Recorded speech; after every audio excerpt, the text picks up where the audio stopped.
Hello everyone! Today I will be working out for you a calculus problem on the topic of the chain rule. Alrighty, so we are given the problem y equals the quantity of 8 plus tangent to the 8th of t over 56, all raised to the 7th power. And basically what we're asked here to do is find dy dt for this value. So I'm just going to write off to the side here for clarification that we're finding dy dt. Alright, so basically finding dy dt is the equivalent of finding y prime, which is just the derivative of your y.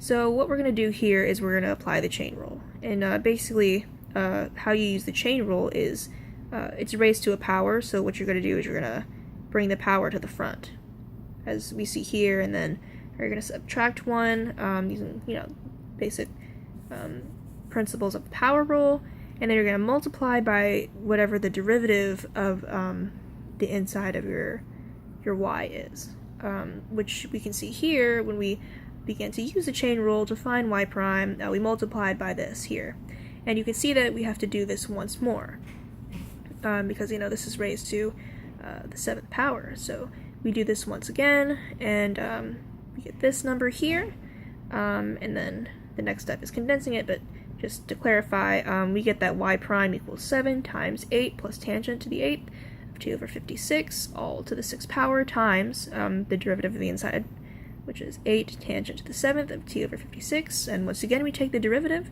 and we multiply it, so it's times secant squared t over 56 over 56. And now, once we condense this, we're left with 7 times 8 plus tangent to the 8th t over 56, all to the 6th power, times tangent to the 7th t over 56, secant squared t over 56, all over 7.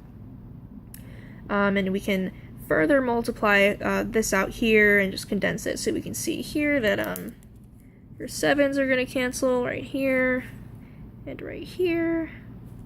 And once we multiply all this out and it condenses, we are left with y prime equals the quantity of 8 plus tangent to the 8th of t over 56, all to the 6th power, times tangent to the 7th of t over 56, times secant squared of t over 56. And that's your final answer for y prime, which is also dy dt. And this has been a problem on the application of the chain rule.